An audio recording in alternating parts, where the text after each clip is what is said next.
जय श्री कुल देवता। कभी कभी जीवन में बिना कारण दुख आता है। शांति होते हुए भी मन अशांत रहता है। कार्य बनते बनते बिगड़ जाते हैं। ये संकेत है कि कहीं न कहीं कुल की रक्षा कमजोर हो चुकी है। परंतु ये कवच कुल देवता का वह मंत्र है जो पितृदोष, ग्रह दोष और कुल दोष तीनों का समूल नाश करता है। इसे केवल सुनिए नहीं, भक्ति से आत्मा में उतारिए। जहाँ कुल देवता की कृपा है वहाँ कोई दुर्भाग्य टिक नहीं सकता। तो चलिए प्रारंभ करते हैं यह दिव्य कवच। श्री कुल देवता कवचम ममाग्रे गच्छ देवेश कुलस्य नयपालकः शत्रुभीतौ सदा रक्ष त्वं भक्तजनवत्सलः पितृदोषं विनाशाय कुलदोषं च दारुणं त्वां नमामि महाशक्ते कुलदेवतये नमः। वास्तुपीडाग्रहदोषा यानि दारुणकानि च सर्वं नाशय मे देव भक्तियोगप्रदायक। रोगशोकभयग्रस्ता सन्तानाहि विपद्यते त्वं दयालु सदा रक्ष कुलनाथ नमोऽस्तु ते। सर्वार्थसिद्धिदं स्तोत्रं पठनं मे मनोहरं त्वद्भक्त्या लभते सिद्धिं सौख्यं सौभाग्यमेव च। शरणं त्वां प्रपन्नोऽस्मि त्वमेव हि जगत्पतिः नश्यन्तु मम पापानि त्वत्स्मरणेन शङ्कर। ज्ञानं मे देहि देवेश मोहान्धकारनाशनं दीप्तिं कुरु हृदम्बोजे त्वं कुलस्य प्रकाशकः। कवचं यः पठेन्नित्यं कुलदेवसमर्पितं तस्य दारासुता पशुवाद्याः सदा रक्षां भजन्ति च। ममाग्रे गच्छ देवेश कुलस्य नयपालकः शत्रुभीतौ सदा रक्ष त्वं भक्तजनवत्सलः पितृदोषं विनाशाय कुलदोषं च दारुणं त्वां नमामि महाशक्ते कुलदेवतये नमः। वास्तुपीडाग्रहदोषा यानि दारुणकानि च सर्वं नाशय मे देव भक्तियोगप्रदायक। रोगशोकभयग्रस्ता सन्तानाहि विपद्यते त्वं दयालु सदा रक्ष कुलनाथ नमोऽस्तु ते। सर्वार्थसिद्धिदं स्तोत्रं पठनं मे मनोहरं त्वद्भक्त्या लभते सिद्धिं सौख्यं सौभाग्यमेव च। शरणं त्वां प्रपन्नोऽस्मि त्वमेव हि जगत्पतिः नश्यन्तु मम पापानि त्वत्स्मरणेन शङ्कर। ज्ञानं मे देहि देवेश मोहान्धकारनाशनं दीप्तिं कुरु हृदम्बोजे त्वं कुलस्य प्रकाशकः। कवचं यः पठेन्नित्यं कुलदेवसमर्पितं तस्य दारासुता पशुवाद्याः सदा रक्षां भजन्ति च। ममाग्रे गच्छ देवेश कुलस्य नयपालकः शत्रुभीतौ सदा रक्ष त्वं भक्तजनवत्सलः पितृदोषं विनाशाय कुलदोषं च दारुणं त्वां नमामि महाशक्ते कुलदेवतये नमः। वास्तुपीडाग्रहदोषा यानि दारुणकानि च सर्वं नाशय मे देव भक्तियोगप्रदायक।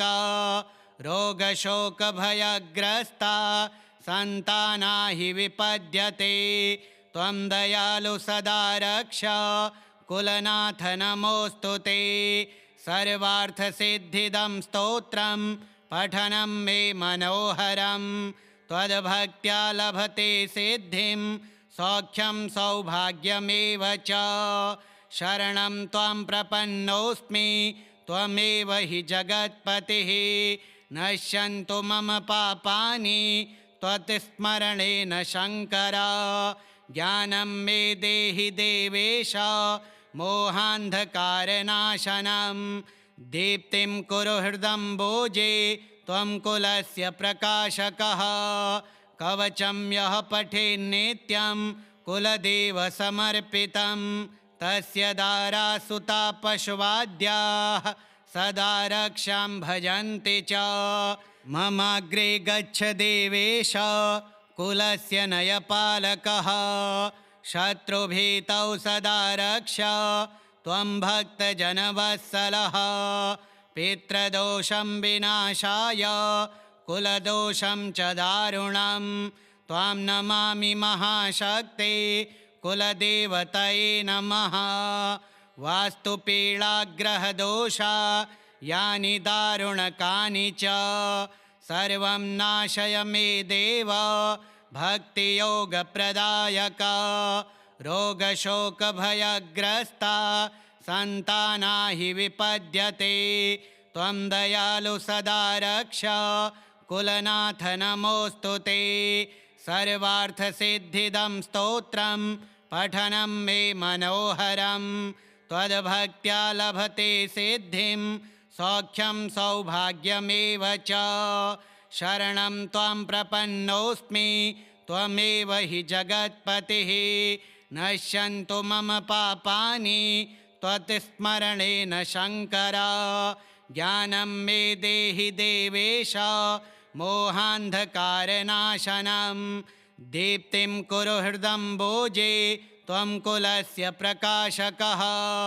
कवचं यः पठेन्नित्यं कुलदेवसमर्पितं तस्य दारासुता पशवाद्याः सदा रक्षां भजन्ति च। ममाग्रे गच्छ देवेश कुलस्य नयपालकः। शत्रुभीतौ सदा रक्ष त्वं भक्तजनवत्सलः। पितृदोषं विनाशाय कुलदोषं च दारुणं। त्वां नमामि महाशक्ते कुलदेवतये नमः। वास्तुपीडाग्रहदोषा यानि दारुणकानि च सर्वं नाशय मे देव भक्तियोगप्रदायक। रोगशोकभयग्रस्ता सन्ताना हि विपद्यते त्वं दयालु सदा रक्ष कुलनाथ नमोऽस्तु ते। सर्वार्थसिद्धिदं स्तोत्रं पठनं मे मनोहरं। त्वद्भक्त्या लभते सिद्धिं सौख्यं सौभाग्यमेव च। शरणं त्वां प्रपन्नोऽस्मि त्वमेव हि जगत्पतिः। नश्यन्तु मम पापानि त्वत्स्मरणेन शङ्कर। ज्ञानं मे देहि देवेश मोहान्धकारनाशनं। दीप्तिं कुरु हृदम्बोजे त्वं कुलस्य प्रकाशकः।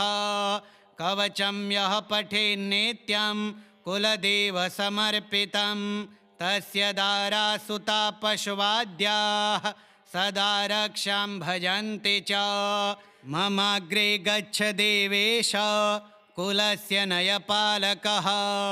शत्रुभीतौ सदा रक्ष त्वं भक्तजनवत्सलः। पितृदोषं विनाशाय कुलदोषं च दारुणं। त्वां नमामि महाशक्ते कुलदेवतये नमः। वास्तुपीडाग्रहदोषा यानि दारुणकानि च सर्वं नाशय मे देव भक्तियोगप्रदायक। रोगशोकभयग्रस्ता सन्ताना हि विपद्यते त्वं दयालु सदा रक्ष कुलनाथ नमोऽस्तु ते। सर्वार्थसिद्धिदं स्तोत्रं पठनं मे मनोहरं। त्वद्भक्त्या लभते सिद्धिं सौख्यं सौभाग्यमेव च। शरणं त्वां प्रपन्नोऽस्मि त्वमेव हि जगत्पतिः। नश्यन्तु मम पापानि त्वत्स्मरणेन शङ्कर। ज्ञानं मे देहि देवेश मोहान्धकारनाशनं।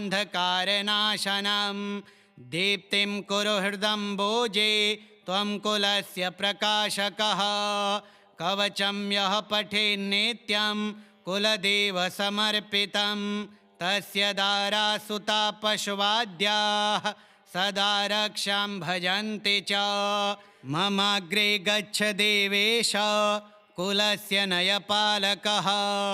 शत्रुभीतौ सदा रक्ष त्वं भक्तजनवत्सलः। पितृदोषं विनाशाय कुलदोषं च दारुणं।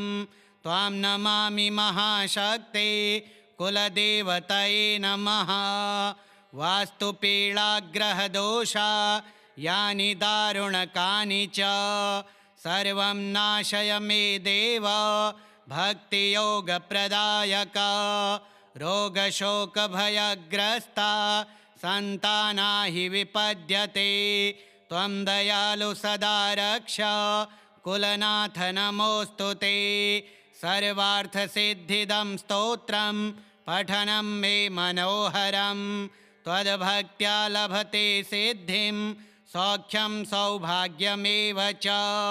शरणं त्वां प्रपन्नोऽस्मि त्वमेव हि जगत्पतिः। नश्यन्तु मम पापानि त्वत्स्मरणेन शङ्कर। ज्ञानं मे देहि देवेश मोहान्धकारनाशनं। दीप्तिं कुरु हृदम्बोजे त्वं कुलस्य प्रकाशकः। कवचं यः पठेन्नित्यं कुलदेवसमर्पितं तस्य दारासुता पशवाद्याः सदा रक्षां भजन्ति च। ममाग्रे गच्छ देवेश कुलस्य नयपालकः। शत्रुभीतौ सदा रक्ष त्वं भक्तजनवत्सलः। पितृदोषं विनाशाय कुलदोषं च दारुणं। त्वां नमामि महाशक्ते कुलदेवतये नमः। वास्तुपीडाग्रहदोषा यानि दारुणकानि च सर्वं नाशय मे देव भक्तियोगप्रदायक। रोगशोकभयग्रस्ता सन्तानाहि विपद्यते त्वं दयालु सदा रक्ष कुलनाथ नमोऽस्तु ते। सर्वार्थसिद्धिदं स्तोत्रं पठनं मे मनोहरं। त्वद्भक्त्या लभते सिद्धिं सौख्यं सौभाग्यमेव च। शरणं त्वां प्रपन्नोऽस्मि त्वमेव हि जगत्पतिः। नश्यन्तु मम पापानि त्वत्स्मरणेन शङ्कर। ज्ञानं मे देहि देवेश मोहान्धकारनाशनं। दीप्तिं कुरु हृदम्बोजे त्वं कुलस्य प्रकाशकः। कवचं यः पठेन्नित्यं कुलदेवसमर्पितं तस्य दारासुता पशवाद्याः सदा रक्षां भजन्ति च। ममाग्रे गच्छ देवेश कुलस्य नयपालकः। शत्रुभीतौ सदा रक्ष त्वं भक्तजनवत्सलः। पितृदोषं विनाशाय कुलदोषं च दारुणं। त्वां नमामि महाशक्ते कुलदेवतये नमः। वास्तुपीडाग्रहदोषा यानि दारुणकानि च सर्वं नाशय मे देव भक्तियोगप्रदायक। रोगशोकभयग्रस्ता सन्तानाहि विपद्यते त्वं दयालु सदा रक्ष कुलनाथ नमोऽस्तु ते। सर्वार्थसिद्धिदं स्तोत्रं पठनं मे मनोहरं। त्वद्भक्त्या लभते सिद्धिं सौख्यं सौभाग्यमेव च। शरणं त्वां प्रपन्नोऽस्मि त्वमेव हि जगत्पतिः। नश्यन्तु मम पापानि त्वत्स्मरणेन शङ्कर। ज्ञानं मे देहि देवेश मोहान्धकारनाशनं दीप्तिं कुरु हृदम्बोजे त्वं कुलस्य प्रकाशकः कवचं यः पठेन्नित्यं कुलदेवसमर्पितं तस्य दारासुता पशुवाद्याः सदा रक्षां भजन्ति च ममाग्रे गच्छ देवेश कुलस्य नयपालकः शत्रुभीतौ सदा रक्ष त्वं भक्तजनवत्सलः पितृदोषं विनाशाय कुलदोषं च दारुणं त्वां नमामि महाशक्ते कुलदेवतये नमः वास्तुपीडाग्रहदोषा यानि दारुणकानि च सर्वं नाशय मे देव भक्तियोगप्रदायक रोगशोकभयग्रस्ता सन्तानाहि विपद्यते त्वं दयालु सदा रक्ष कुलनाथ नमोऽस्तु ते सर्वार्थसिद्धिदं स्तोत्रं पठनं मे मनोहरं त्वद्भक्त्या लभते सिद्धिं सौख्यं सौभाग्यमेव च शरणं त्वां प्रपन्नोऽस्मि त्वमेव हि जगत्पतिः नश्यन्तु मम पापानि त्वत्स्मरणेन शङ्कर ज्ञानं मे देहि देवेश मोहान्धकारनाशनं दीप्तिं कुरु हृदम्बोजे त्वं कुलस्य प्रकाशकः कवचं यः पठेन्नित्यं कुलदेवसमर्पितं तस्य दारासुता पशुवाद्याः सदा रक्षां भजन्ति च ममाग्रे गच्छ देवेश कुलस्य नयपालकः शत्रुभीतौ सदा रक्ष त्वं भक्तजनवत्सलः पितृदोषं विनाशाय कुलदोषं च दारुणं त्वां नमामि महाशक्ते कुलदेवतये नमः वास्तुपीडाग्रहदोषा यानि दारुणकानि च सर्वं नाशय मे देव भक्तियोगप्रदायक रोगशोकभयग्रस्ता सन्तानाहि विपद्यते त्वं दयालु सदा रक्ष कुलनाथ नमोऽस्तु ते सर्वार्थसिद्धिदं स्तोत्रं पठनं मे मनोहरं त्वद्भक्त्या लभते सिद्धिं सौख्यं सौभाग्यमेव च शरणं त्वां प्रपन्नोऽस्मि त्वमेव हि जगत्पतिः नश्यन्तु मम पापानि त्वत्स्मरणेन शङ्कर ज्ञानं मे देहि देवेश मोहान्धकारनाशनं दीप्तिं कुरु हृदम्बोजे त्वं कुलस्य प्रकाशकः कवचं यः पठेन्नित्यं कुलदेवसमर्पितं तस्य दारासुता पशुवाद्याः सदा रक्षां भजन्ति च श्रीकुलदेवता कवचं श्रीकुलदेवार्पणमस्तु।